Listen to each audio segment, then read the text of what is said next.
Good afternoon.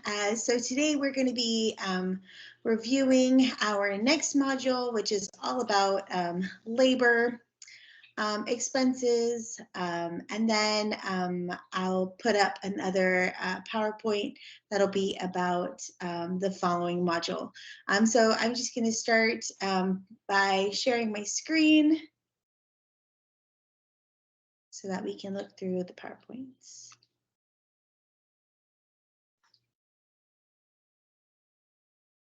On labor costs. Alrighty, so today we're going to be talking about labor costs. So we've already talked about various costs with purchasing. We talked about sales forecasting, and all very important when we are trying to figure out our food costs and get everything ready for our P&Ls. So there's various expenses that you're going to learn about, or costs that you're going to be learning about throughout the semester. So one is food and beverage costs, then labor costs, and then other operating expenses. So a lot of different costs, but today we're going to be focusing on labor costs. So today we're going to learn about labor, about production planning and production forecasting, and some key terms. You do have a quiz later on this week if you haven't already done it, and it's going to be about different terms.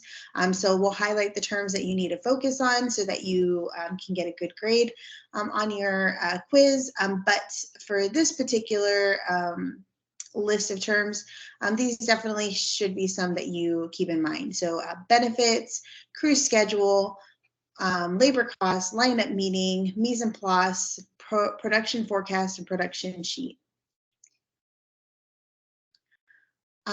So wages, these are going to be the expenses that you're going to pay for the staff that you're going to hire, right?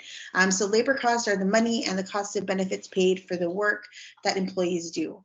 Benefits are indirect financial compensation paid to attract and retain employees. Managers must schedule the right number of employees in the right positions at the right times to produce the menu items, services meeting quality standards expected by customers, and managers can use 4 steps to plan the number of labor hours needed for specific work shifts. So these expenses can be anything from a salaried position to hourly employees, to contract workers. Let's say you have a catering and you need to source outside workers for those caterings. Those would be contract workers, or you can use your hourly employees at the restaurant, but you would pay them at a contracted price, right? Because it's an outside event with a whole different revenue stream and category of expenses. So the benefits can be anything. With a restaurant that I worked at, which was part of a restaurant group. So a restaurant group is a large group, right, of different restaurants that fall within one company.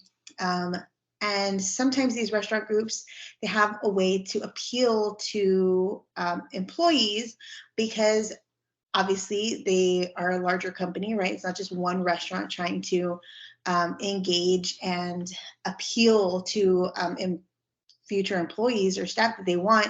They have a large group of restaurants where the employee could move from one restaurant to the other.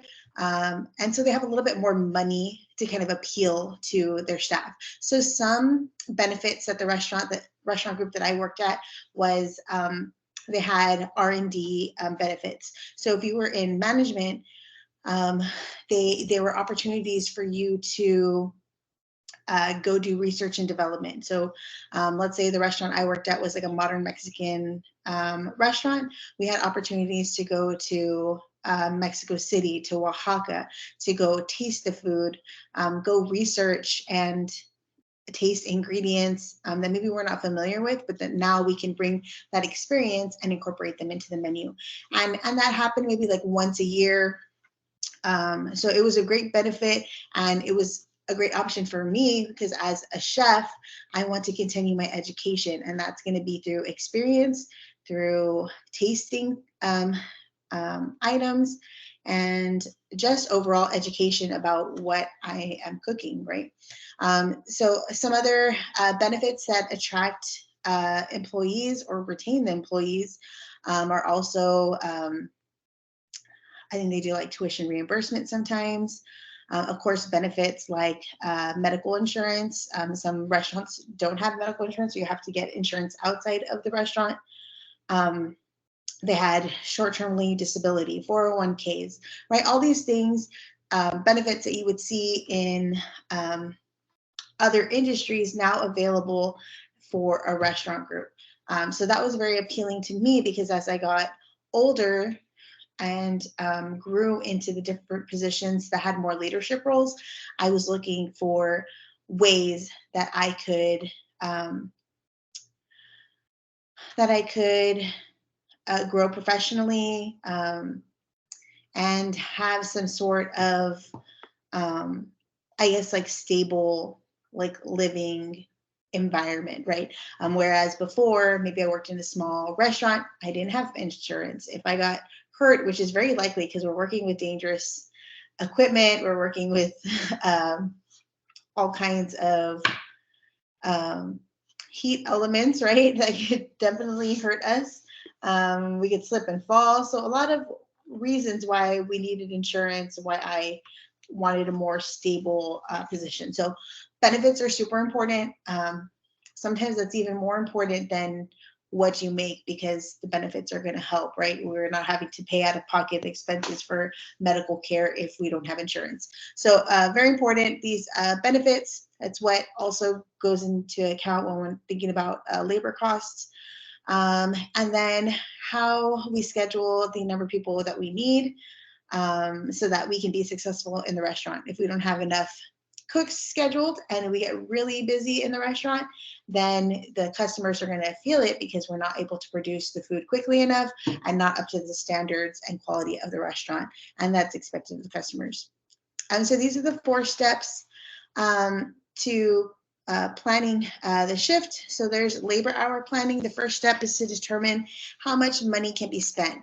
Labor should not be more than the amount planned in the budget. For example, if your budget is $38,900 with benefits for a 30-day month, then the averages out to about $1,295 per day. So we can't exceed that. If we do, then we go over budget, and now we're not going to be profitable, right? So we budget a specific amount for that labor, and it's up to the manager and the executive chef or whoever's the kitchen manager to make sure that we execute that budget that's set for the day so that it doesn't affect the rest of the month. Because then what ends up happening is you have to start cutting staff to make sure that you stay within that budget for the day. And that can affect customers. It obviously affects staff morale because now they don't get to make money. So very important that when you set the budget that you ensure that all your staff can get paid, that your customers are taken care of, and that the restaurant is running successfully with the amount of staff that you have set forth. Step 2 is creating a master schedule. Master schedule considers the expected number of customers and allocates the number of hours allowed by the budget among the different positions. So master schedules, we look at different things, right? We look at those trends in our computer system. What were sales like for that day, right? For that week, for that month? What happened that day that we had a larger amount of sales from this week versus the previous week? And do I need to increase the number of sales based on events that are coming up, caterings that are scheduled? And that's going to affect how I create that master schedule. And then, of course, I need to make sure that I have a manager on hand, that I have the leads on hand. They're going to help run the shift. So you just need to make sure that we have the right people in the right positions and they're all budgeted properly.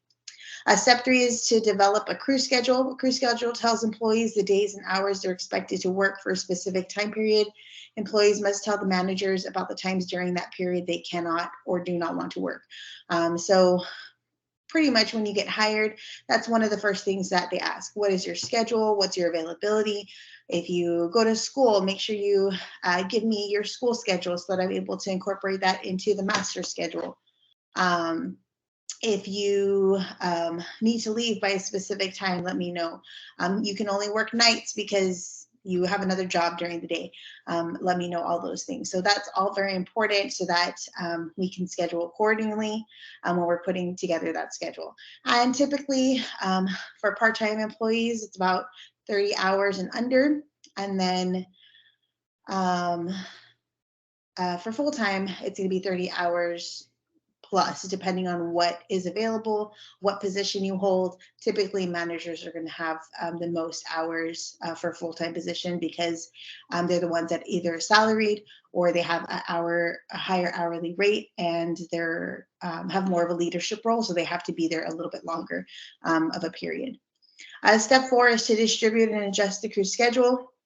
A crew schedule should be distributed approximately 7 to 10 days before the first day of the scheduled period. So usually we have like a 2-week schedule that gets sent out, right? So you have your schedule for the 2 weeks, and then the next one comes out so that you already know ahead of time. And then they can be provided via any medium and physical copy at work. So usually at work, we post a schedule on the wall so that maybe they don't have the app that tells you what the schedule is, or they didn't get the message or an email. But typically, you'll see a printed schedule that will be in the kitchen or in the office, the manager's office. And there are various apps out there that also will remind the staff that they do have a schedule. One of them is called Hot Schedules. We used to use that in the restaurant group just because they had a large group of employees for each restaurant, for each shift, for and then manager schedules too. So and those schedules, they had an option for you to submit when you needed to be off, if something changed as far as your availability, if you needed to change or swap out your schedule.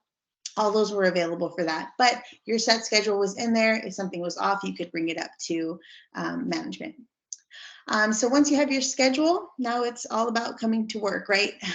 So as a manager, you have to plan your pre-shift. And we have these pre-shift meetings or lineup meetings every day, every shift too. So if you have a brunch shift, if you have a lunch shift, and you have dinner shift, those are all going to have a pre-shift meeting. So many production managers begin work shifts with a lineup meeting. This meeting provides specific information for shifts, including special events, new ingredients, a discussion about how to resolve a mistake or a concern, and also a good stretch checking in for everyone to be ready to go mentally and physically. So in these meetings, again, all different types of information is discussed. Whether you have a special that you're running, you're going to bring out a sample so the servers know what it looks like, knows what it tastes like, can learn descriptive information to be able to relay that to the customer and have it be more appealing versus just reading it off of their little note card, right? So now they get to experience, taste it, and see it. We have, sometimes we have like a, I guess it has to be specific to where you work. So for like the restaurant that I worked locally here in the Valley, we were a wine bar, right? So we had specific shifts that talked about, maybe that week it was about different varietals of grapes, right, that were from a specific region in France. So every day we talked about a different varietal. We talked specifically about flavor notes. And that just gave our staff more knowledge so that when it came time for guests to ask information about that specific type of grape, we can make a recommendation, we can tell them about different flavor notes, and we can give them information about the specific wine that we carried. And it makes your service that much more elevated and just makes us more knowledgeable about what we're trying to sell.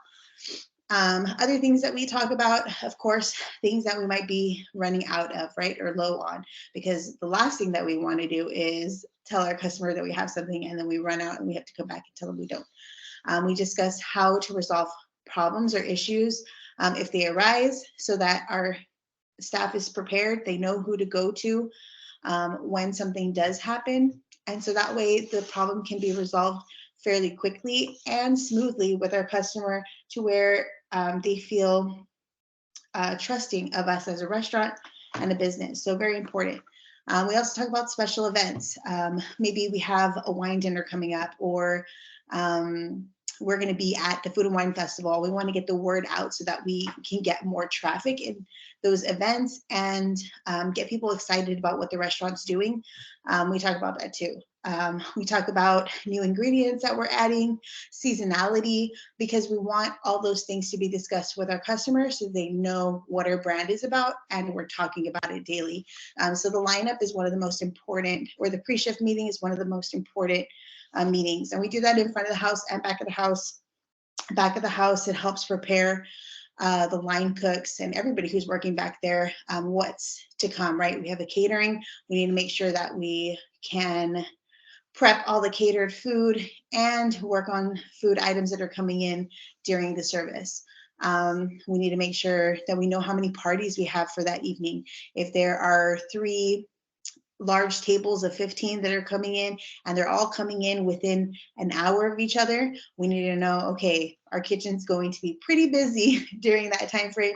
How are we going to manage food orders coming in plus those large parties coming in, and just being prepared, mentally prepared to take on all of that. So lineup meeting, very important.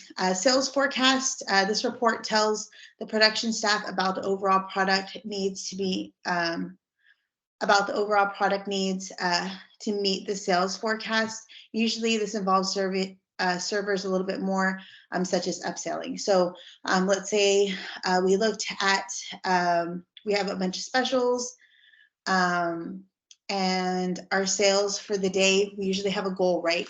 Maybe on slower days, our goal is to get at least $5,000 in sales. On our busier days, maybe $10,000 for sales. And this is maybe for like a smaller restaurant, right? If it's Valentine's Day or Mother's Day, these are our days in the restaurant where we can really increase our sales. So we try to do different kinds of features that day. We try to do add-ons, and with the sales forecast, sometimes we'll do competitions so that our servers can upsell. So let's say it's Valentine's Day, right? And we always do Valentine's Day packages, and they usually range from about $150 to $200 per couple.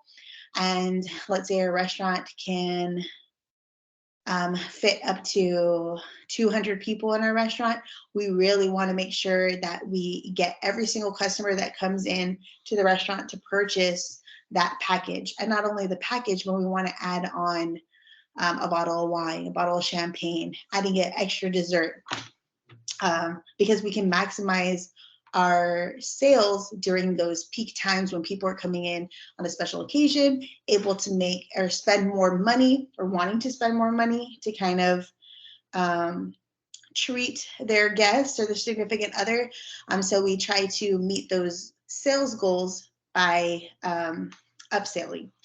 And upselling, again, is adding on, adding a bottle of wine, making sure they get dessert, making sure they add mushrooms and onions on top of their meal, or adding a lobster tail or a side of shrimp. So that's upselling, right? Making sure that we add on and keep their, I guess, their overall bill a little bit higher. Increases sales, and it helps us meet those forecasted sales.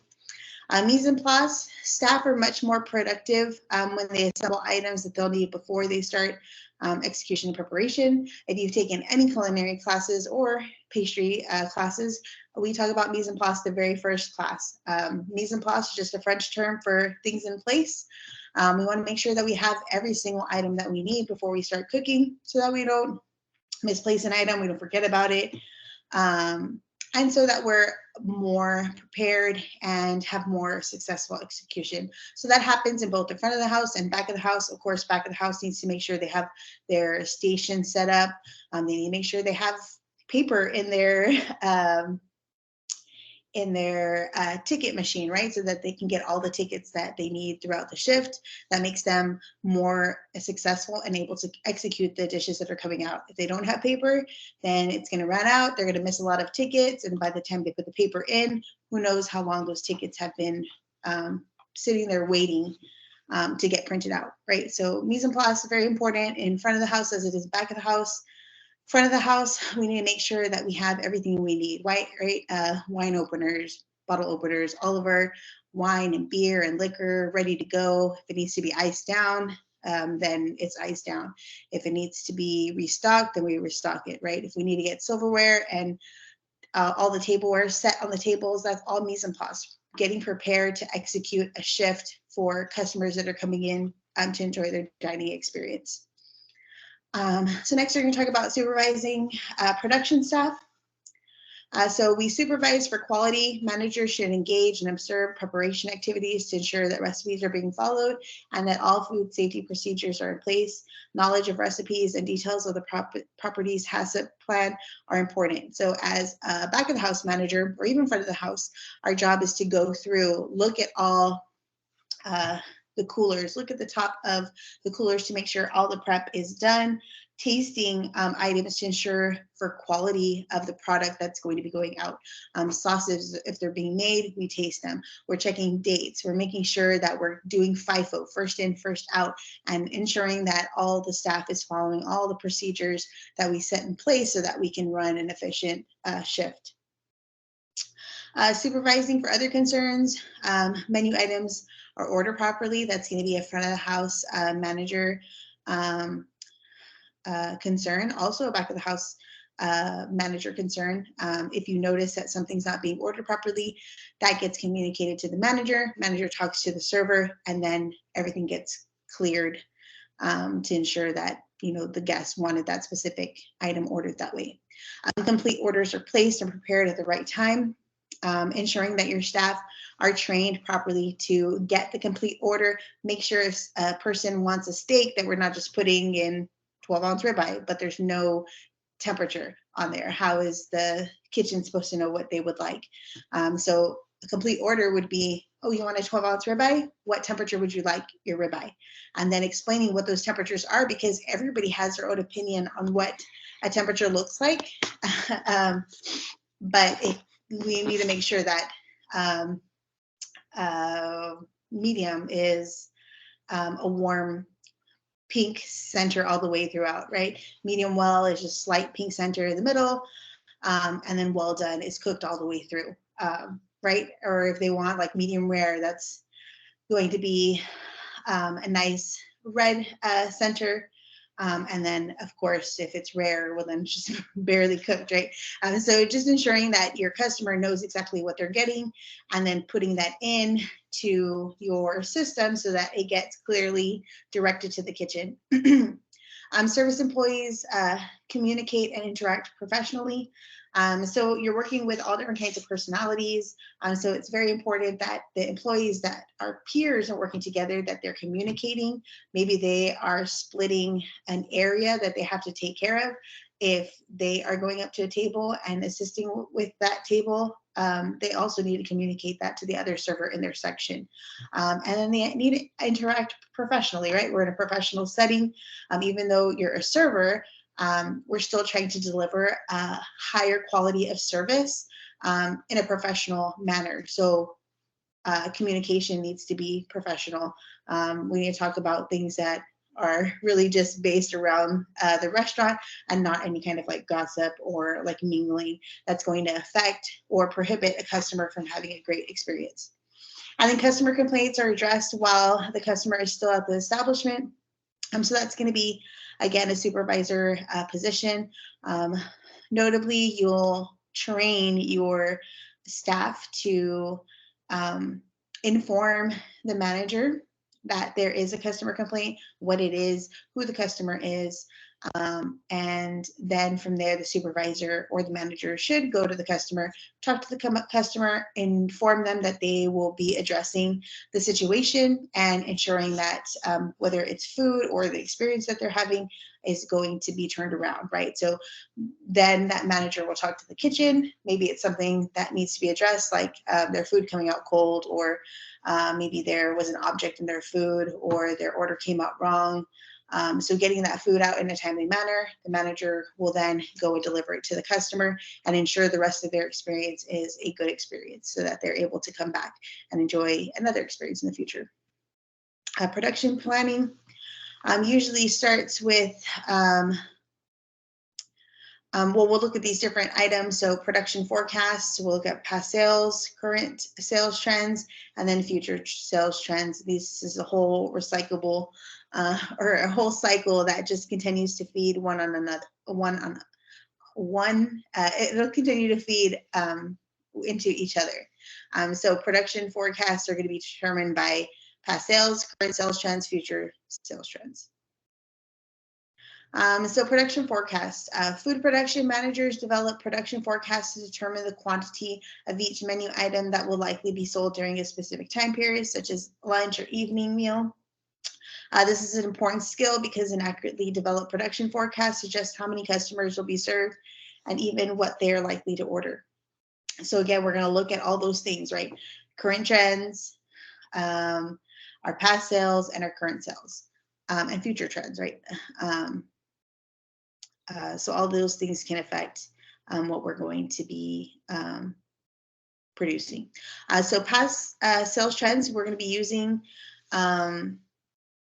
probably our point of sale system because it tracks all of those things. So what has happened in the past is often a great indicator of what will occur in the future, right? So modern point of sale systems allow managers to keep excellent records of past menu item sales, and there's all different kinds of point of sale systems. There's Aloha, there's Toast, there's Square, just a lot of different ones. They all do similar things. Some have a little bit more intricate tracking, and some are accessible through different devices. So even though you're not in the restaurant, you can still see what your sales are in real time, and it breaks it down between various items, right? So the POS is an electronic equipment that records menu items, sales, and financial information on almost any basis that's helpful to the manager.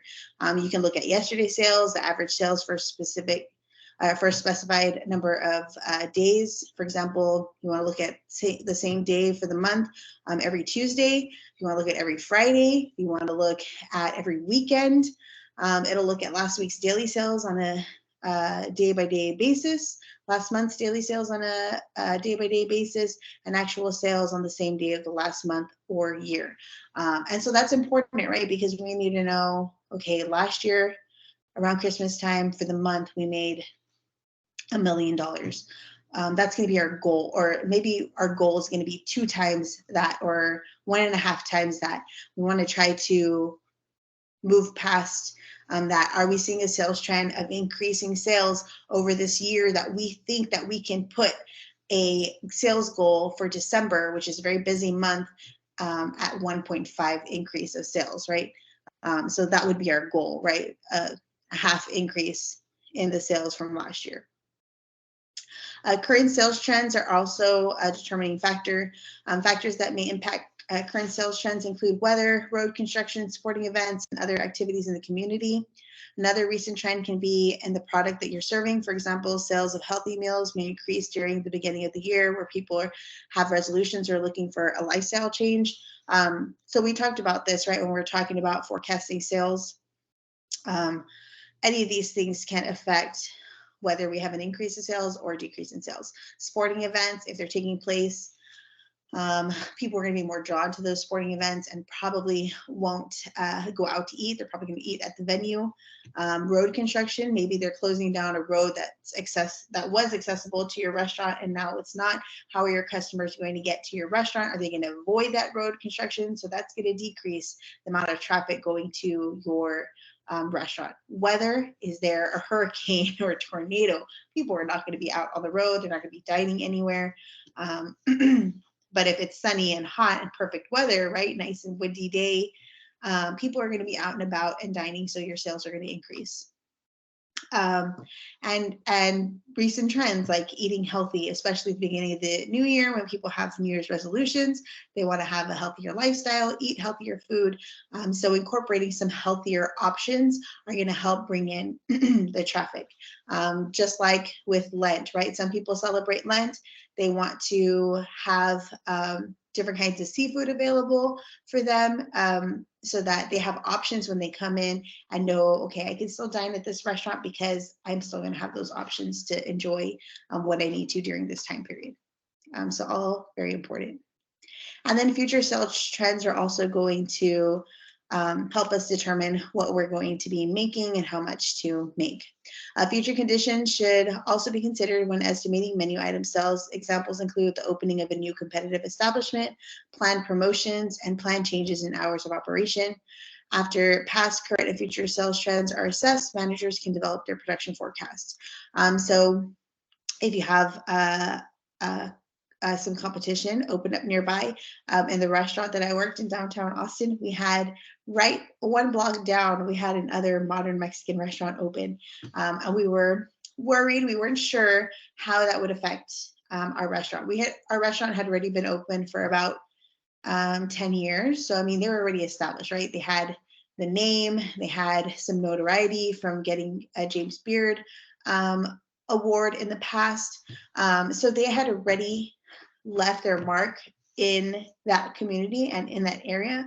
But having a new restaurant come in, that's very popular, right? People want to be seen at a new place. They want to taste what has to be offered. Maybe it's a new chef that's famous that's coming in and everybody's excited about it. So sometimes that can be something that can change our foot traffic into the restaurant. And then plan promotions, plan changes in your hours of operation. If you have a promotion, you're going to be featuring a specific item, or you're going to have, like, for Valentine's Day, we would promote our package for Valentine's Day. Well, we had also an influx of customers coming in, people calling to make reservations. So now we know, okay, we know we're going to have a lot of reservations. People are excited about the promotion that we are marketing, and now we need to make sure that we can produce and ensure that we have enough product for those customers coming in. So all very important when planning that production, planning how much we need to spend in labor for that month, how many staff we need to have on hand to ensure that we can serve efficiently and be successful in the restaurant.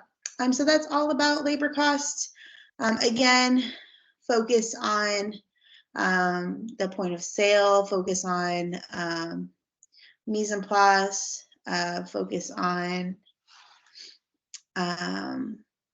the production forecast, like what that is, what you have to prepare for. Sales forecast, the pre-shift meeting / lineup meeting. Labor hour planning, labor costs, and wages.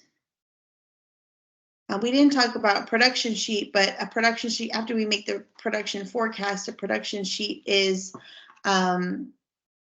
basically a sheet that has all of the menu items that you're going to be making, and it has what the quantity is that you're going to be making. And sometimes they are written out daily. They have like the specific date, like Monday, Tuesday, Wednesday, Thursday, Friday, Saturday, Sunday, if you're open 7 days. And then sometimes they have, it has listed OH, which means on hand, and sometimes it has listed like prep. So that'll be under each day, it'll say on hand and prep.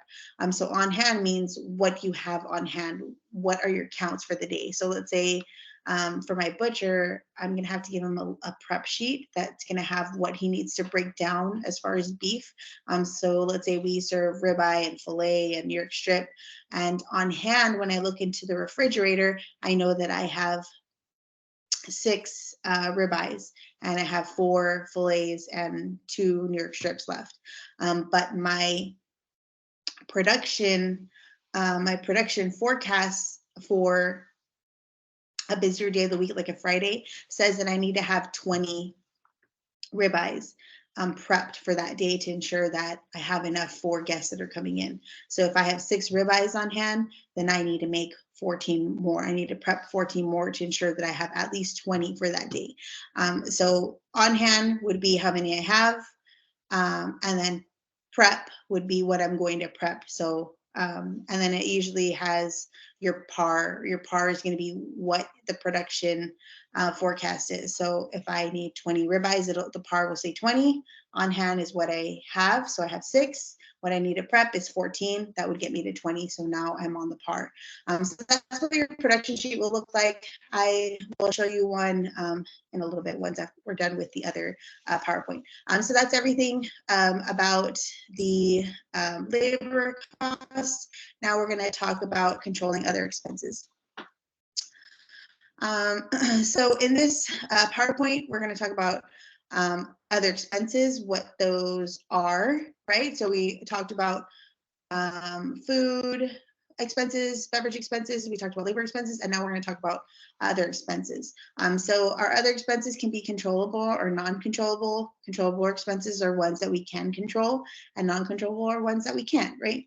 And underneath those controllable and non-controllable expenses are going to be fixed and variable expenses. So there are going to be expenses that are fixed, they're not going to change, and then there's going to be expenses that are variable, that they're going to change based on usage, based on what our contract is set. So we'll talk about that, and then we're going to talk about how to monitor those other expenses.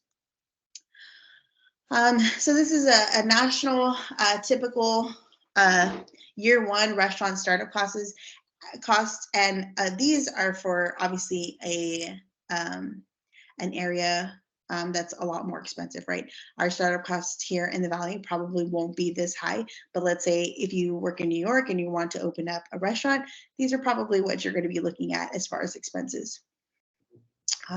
Your payroll is going to be close to 989,000.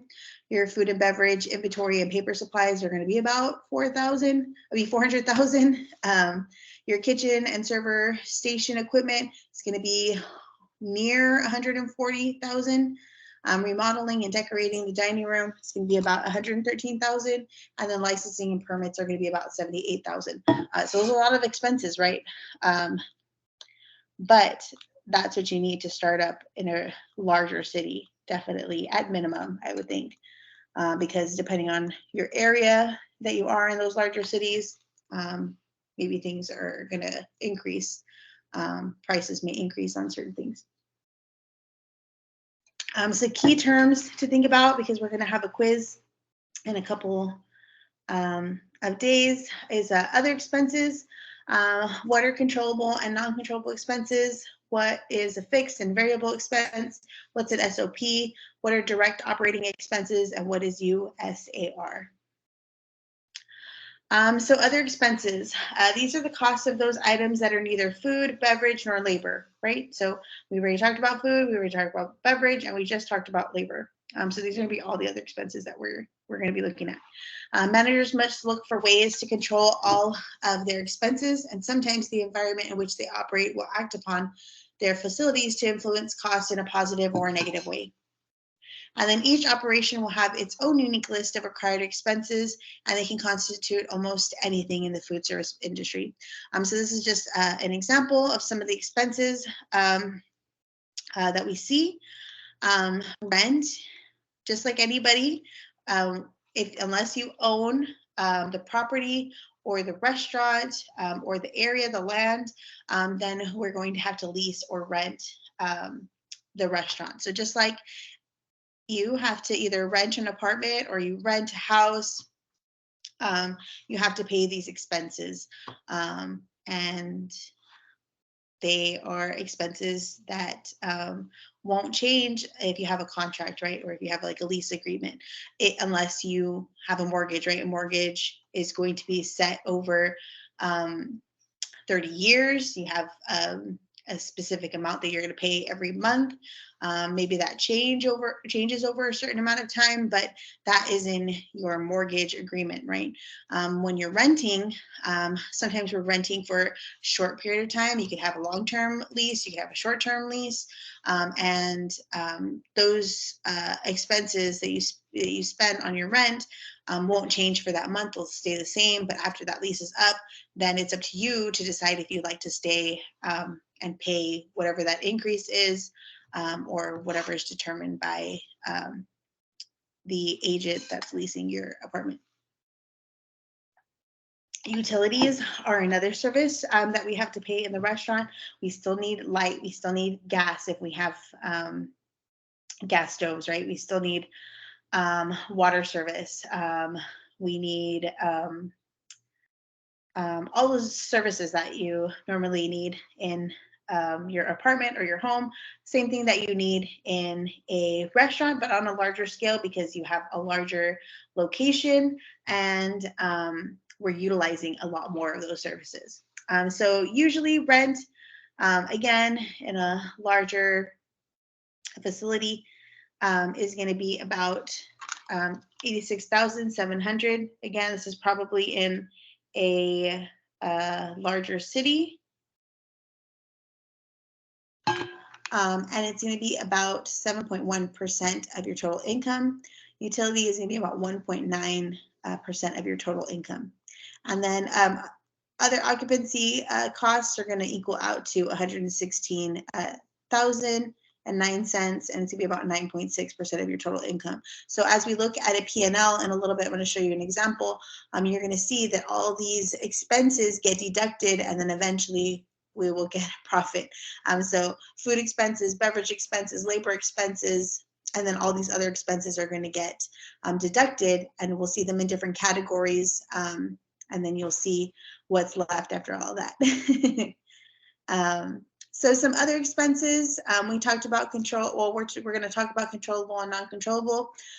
Controllable are direct operating expenses. Music and entertainment, think about Spotify, or if you're going to have a live band come in.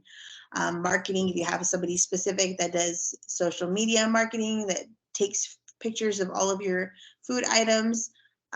These are all controllable because we can set the price, or they have a set price, right? They're not going to fluctuate their price. Music and entertainment, we can decide whether we want to have music or not. If we want to use Spotify versus a live band is going to be more expensive, maybe not as accountable, but Spotify, we can have it every single day, right? And we pay for that monthly fee of it. Utilities are also controllable because we're paying a set amount. Let's say we get Wi-Fi. Wi-Fi is not going to change depending on how much Wi-Fi you use, right, or data you use, because we're paying a set amount. Let's see, general and administrative expenses. That's going to be like your accountant, purchasing specific items for administrative expenses, and so you need to use the software for your accounting purposes. That's not going to change anything. And then repairs and maintenances. We can control that. We're not going to be needing repairs and maintenance every single day, but when we do, we can decide who we're going to go with, and we can ensure that they fit within our budget, and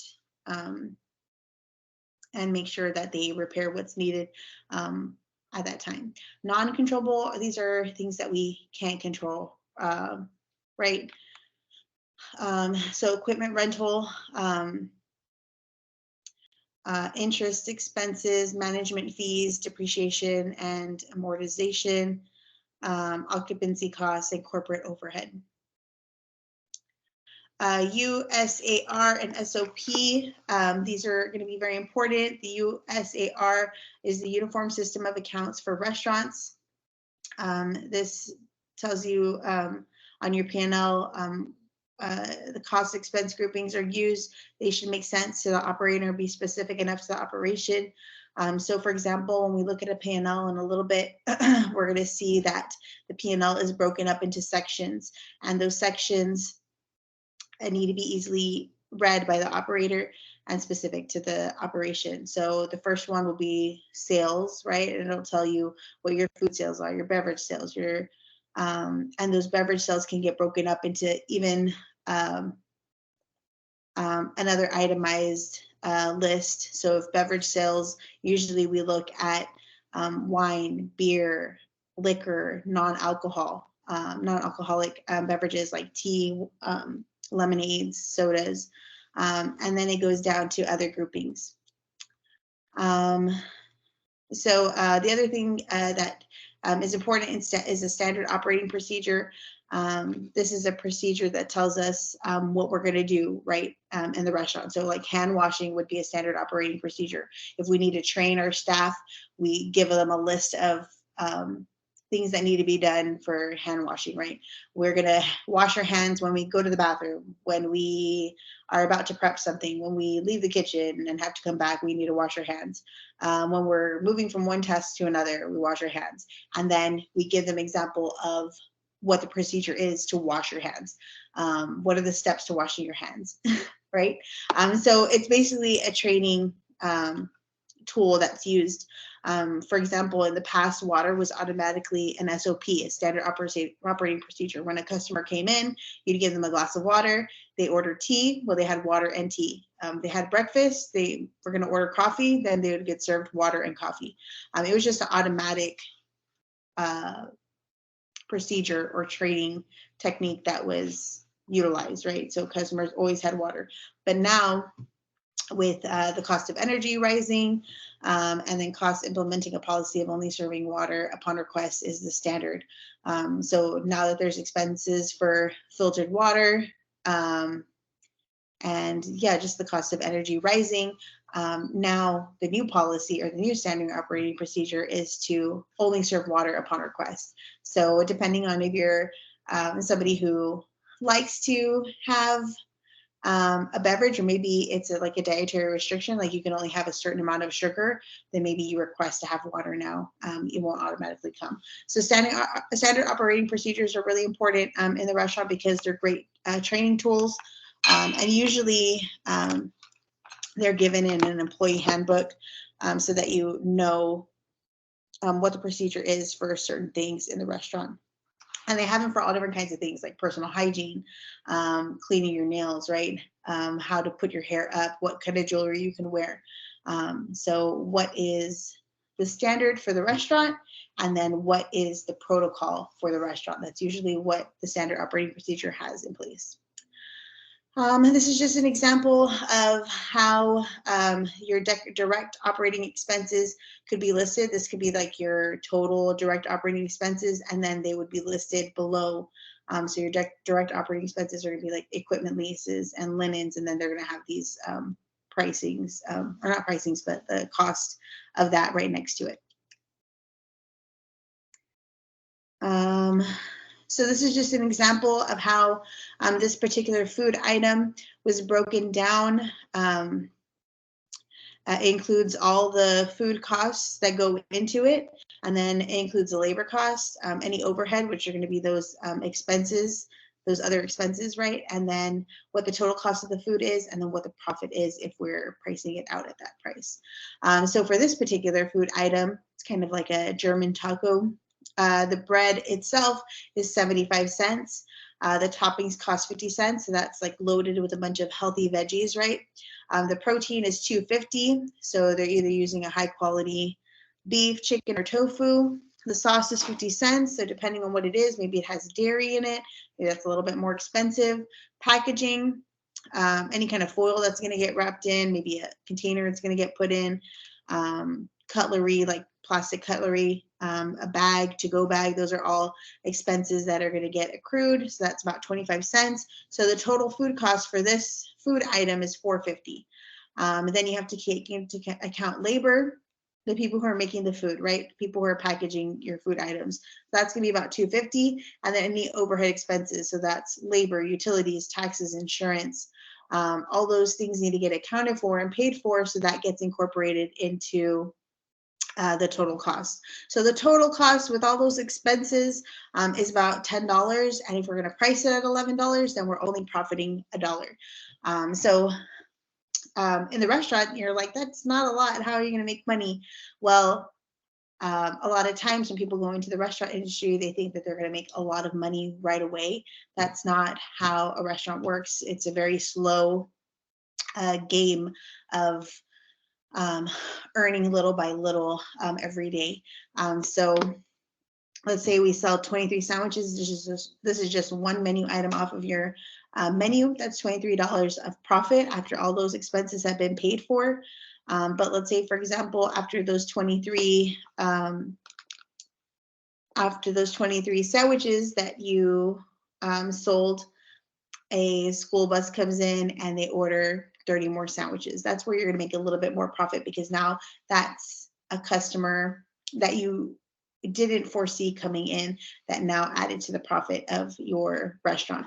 And so every day, all those expenses are, all those profits will add up. And over time, as you grow your customer base and you have gotten more efficient on controlling your expenses, then you're going to see a little bit more profitability. But it does take time to get organized and be able to see that happen.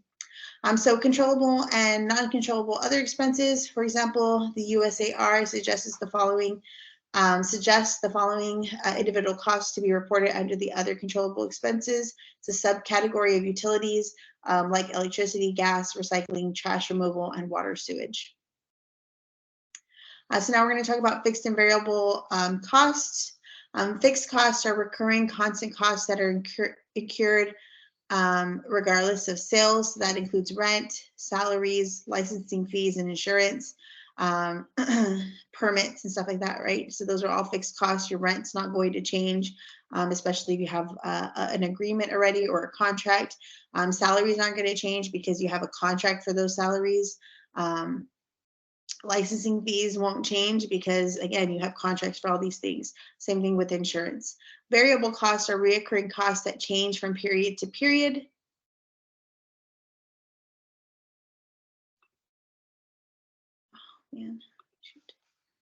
A recurring cost that change from period to period, and this includes costs like food and ingredients, hourly wages, and utilities. We talked about how your food ingredients may change. We can do things like set a contract for a period of time so that our food prices don't change. But again, those are going to be variable because they're going to vary depending on what the economy is, what's available. For example, currently or recently, butter and eggs and all those things were very expensive. So that's going to be a cost that varies, right? We need to make sure that we adjust to that. Hourly wages are going to adjust because maybe we give our staff increase. Maybe we have more skilled staff members than others. So their hourly rate is going to be a little bit higher than others because they have more skill. So that may determine a higher increase in their wage. And then utilities may change depending on their usage. So like energy, right? An energy bill or electricity bill, it's going to change because of usage. In the summer, we need to use more energy because it gets really hot. So we need to cool down the restaurant. So those utilities are going to be very high. So all different kinds of costs. Fixed expense, one that remains constant despite the increase or decrease in sales volume. For example, your rent. Even if you make a lot or a little in revenue, your rent cost is never going to change. And then variable expenses is one that changes with the increase or decrease in sales volume. So for example, your linens, to-go containers, or electricity, as your revenue changes, so does these variable expenses. So of course, if you're busier, you're going to have more linens that are going to get used, right? More napkins that you roll up with your silverware that you set on the tables, they're going to get used because you have a lot of turnover of guests coming into the restaurant. To-go containers, because you're going to get a lot of to-go orders, or you're going to get customers that are taking food to go. And then your electricity is going to change because you have more people in the restaurant, it means the restaurant's going to get a little bit hotter. You need to cool down your restaurant more, so then your usage of electricity is going to change too. So think of it like this: if you drive to work more often because you get more shift, you're going to spend more gas. Same thing happens with expenses that are variable, because if you have more people coming in, you're going to utilize a lot more of these items, and then you're going to have to buy more of them. So ways that we can control all these expenses is by making sure that management is being mindful of them, making sure that our staff aren't overusing linens, aren't taking too many towels out, or trying to stack too many rolls of silverware, because that's dangerous too, right? The rolls of silverware can fall over, and now they're dirty. Now they have to get put away. Now we have to pay for that increase of linen. To-go containers, being mindful of the servers to not give too many containers out other than what's necessary, and just controlling the expenses that they can so that they can be as profitable as possible. And so that'll be across the board, whether it's labor, whether it's these fixed or variable expenses, whether it's food and beverage. We don't want to be wasting food. So we want to make sure that we train our staff to take orders properly, to reread the order to our guests so we can ensure that we have the right order in, to double check their order before they put it into the system and send it through, to check that their order is coming out right before it gets taken to the guests. So these are all ways that we can ensure that we minimize food waste and ensure that a guest has a great experience. Same thing with beverages. We want to make sure that we account for each beverage, that if we're in a restaurant that you need to, that there's no free refills, that all those beverages that do get ordered, they all get input into the computer so that there is a sale for that specific beverage. If we don't, then we lose money and then we're not as profitable. So making sure that we can control and monitor all those expenses is what's going to give us a positive profit at the end of the day. So I realized that I hadn't moved this over so that you could see what I was sharing, but I'm just going to go back quickly to kind of show you each slide. But I did discuss every single one of these slides, so you'll just have to look through these individually as I'm talking. I'm sorry about that. But we talked about the key terms that you need to know and understand. We talked about other expenses, what they were, what the controllable or non-controllable expenses are, what a USAR and SOP is, other controllable expenses, other controllable and non-controllable expenses and how they get categorized, fixed and variable expenses, what exactly a fixed and a variable expense was, and how we can monitor those. So that's everything for controlling other expenses. I am really quick going to show you a quick little example of a P&L, and I'll also link this so you can kind of see what each category is and what we look for. So this is just, so usually when we look at a P&L in a restaurant, we look at a summary version so we can get an idea of what the current period is and the year to date is, and then we go look at a detailed version. So the first category is going to be sales, right? This is what we sold, and this is the current period. So depending on what the current period is, you can set it for the month, you could set it for a certain quarter, right, of the year, or you can set it for the whole year. This one is probably for the month. So the food sales are listed here. Sorry. Liquor sales, beer, wine, and other operating income. Maybe that's like a catering, maybe that. And then we have the cost of sales. So this is what it costs to make the food items, to buy the liquor, to buy the beer, the wine. Bar consumables would be like the juices or like the produce for it. And so we'll have a list of what those expenses are.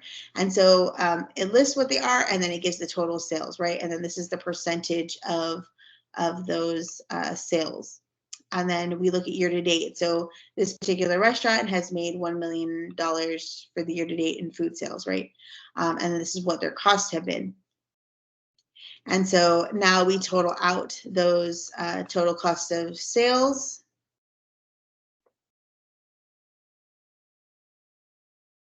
Sorry. And it gives us what the total cost is that we spend on product, right? So that's 36,445. And then we look at labor. So it gets categorized by management, staff, employee benefits. So employee benefits, this could be like insurance.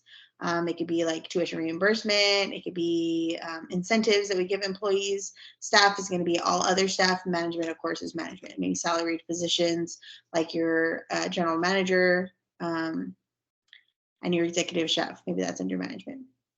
And then we get prime cost. Prime cost is basically everything. Sorry, one second.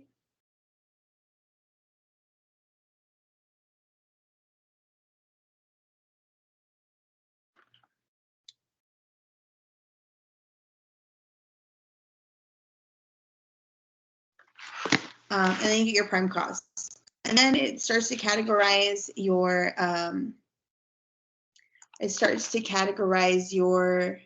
other expenses, like your controllable expenses and your controllable income and your non-controllable expenses.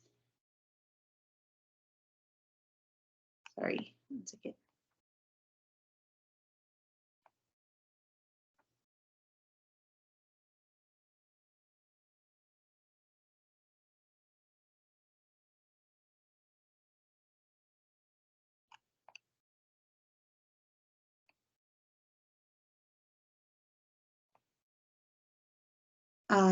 And so your other controllable expenses are going to be direct operating expenses, music and entertainment, marketing, utilities, general administrative expenses, repairs and maintenance. And then you're going to get your total.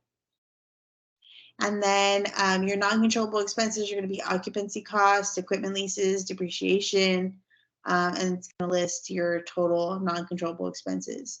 And then your restaurant operating income is listed here. And then it's going to have the categories underneath, right? So what your corporate overhead is, your interest expense, other income and expenses. And then at the very end, it'll have the income before taxes. So this one is just a summary version, right? So all of these, there's some key terms here for each, which we're going to talk about a little bit more when we get into the P&L. But this is what we really look at, this detailed P&L version, so that we can see every single itemized expense. So again, just like the sales that were listed before, we have our food sales, we have our beverage. But now beverage is broken up between liquor, beer that's on draft, beer that's bottled, wine. It doesn't include non-alcoholic beverages here, but there would be another line item for non-alcoholic beverages, and then you have your total beverage expense. Then we have other operating income. So maybe this is catering, right? So your banquet room rental, your banquet equipment rental, service charges, vending machines, if you have that. And then you have your total operating income. And then your total sales are added up here. And then your cost of sales, this is what you purchase, right? So purchase $30,000 in food. Beverage, it gets broken down. Liquor was this much, bar consumables, beer draft, beer bottled, wine. And then of course there would be a line item for non-alcoholic. And then it has the total cost of sales. And then labor, again, it's going to get broken down between management. That one doesn't really have to get broken down because those are probably salaried positions. But staff needs to get broken down from back of the house, front of the house, events like banquets, and then administrative, like if you have a team that deals with the administrative side, like administrative assistant, or you have an accountant or something like that. So back of the house, we want to make sure we know how much we spent in back of the house. That way we know, okay, are we using our master schedule right? Are we using our budget right for that month? Same thing for front of the house, right?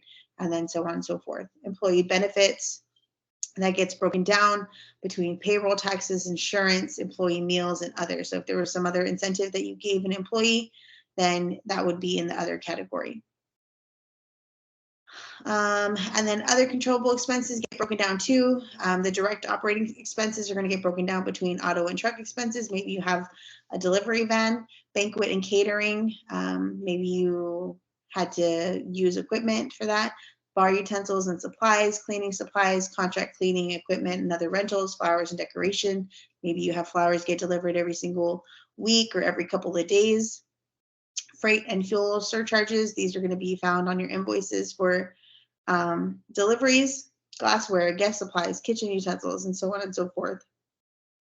Music and entertainment, depending on what you utilize. Maybe it's like Spotify. That would be under the audio broadcast service. Bands and musicians, if you have a live performance or somebody has a special event and they want to book with you to get that band, then you use that. Music licensing fees, television broadcast service. Marketing gets broken down too between advertising, direct response marketing, public relations and publicity and research. And then the same thing with utilities, it all gets broken down. General administrative expenses also get broken down here. Repairs and maintenance also get broken down here. And then we look at non-controllable expenses, occupancy costs like our rent, common area maintenance, maybe we need to do like paint touch up or something, insurance of building contents, other municipal taxes, personal property taxes, real estate taxes, equipment leases, depreciation, and then some restaurant operating income, and then the corporate overhead, any interest expense, and any other income or expenses, and then income before taxes. So that's pretty much a detailed P&L. So this is what we're going to be kind of gearing up to learn how to read and look at it. But I'm going to link this also so you have a better understanding of what each little category is. Eventually, we're going to be looking at different formulas to figure out our food costs, to figure out our cost of goods sold. All of these different line items is going to help us understand how we can figure out what our sales are, what our cost of sales are, how to figure out where we're going to get profits at the very end after we deduct all these expenses that we utilize. So that is everything right for this week. I apologize for not sharing that other PowerPoint, but you can just read through it and just listen to the information that I gave for the other expenses. Like I said, I'm going to be posting this example of a P&L, so you can just kind of look through it and see what exactly a P&L looks like, because I know I've been talking about the different expenses, but now you can see those line items and how they get affected by the month, and then you can look at the year to date to kind of see what a restaurant kind of goes through when they're looking at these P&Ls to see if they're profiting, what they can improve upon. So very important. Next week, we're going to talk about P&Ls already. So you can look at both of these PowerPoints and just prepare for your assignments. You have a couple of assignments, which I'll share that right now. So you can look at what is due. So let's go here. Okay, so if you go to our Blackboard page, we are now in Module 3, and we're going to be in Module 4. Next week is going to be costing and P&L, one of the biggest and a little bit difficult part of the course, because now we're going to have to use a lot of math, right? So you're going to go under labor costs for Module 3 and click on to-do lists and deadlines. Well, I won't have deadlines there, but you have deadlines attached to your assignments. Make sure you look over this PowerPoint and then do your test your skills assignment. So your test your skills assignment is going to be this case study. So you're going to look at the case study. Again, it's a scenario. You're going to read through the scenario, and then you're going to respond to these questions. Should Teddy offer a higher wage at a higher rate than most employees? Why or why not? Assume you answer no to the question above. Why would you say what would you say to Wayne? Assume you're answered yes to question 1 above. What would you say to the current dishwashing employees in the future? If in the future Wayne shared his pay information with them, because that's likely to happen. Sometimes, even though it's not something that you want to be discussing, your pay, sometimes that happens. People want to compare, and then you're going to have unsatisfied employees that have different wages. So a lot of answers. You can respond to this. So just read through this little scenario and then respond to the questions. I also have this link here that says we're hiring. If you'll read through that, this is a this is one of the biggest issues that's in the industry currently, and it came to light during the pandemic, right? People lost their jobs, especially in the restaurant industry, because we had to close down, right? And now those that had to close down and lost their jobs, you know, they were really reliable on these restaurant industry jobs because they could get paid daily. They were in charge really of their pay on how they did their service. If they had great service, then they were going to get good tips and eventually have an okay wage. And then now they were forced to stay at home. So so why are these employees not going back to the restaurant? What did they find outside of working in the restaurant industry, and why did they decide to leave? So a good little video to watch to understand why servers or people who worked in the industry didn't go back after the pandemic, because it affects our current industry now, because we can't get those same level of employees back into the restaurant. And some of those employees were amazing, right? So this is a very important issue to read about and learn about. You don't have to respond about it, but it would be a good one. And then you also have this labor terms assignment, which is it's a matching assignment. So you'll need to know the terms to be able to match them to their definition. So just make sure you study that in the PowerPoint. And then we just talked about controllable expenses. This is module 4. So in this one, you make sure that you read the PowerPoint or listen to the PowerPoint, and then click on the costing other expenses and do this assignment. So this one is going to be like a little quiz. So you need to look at those and then answer the question.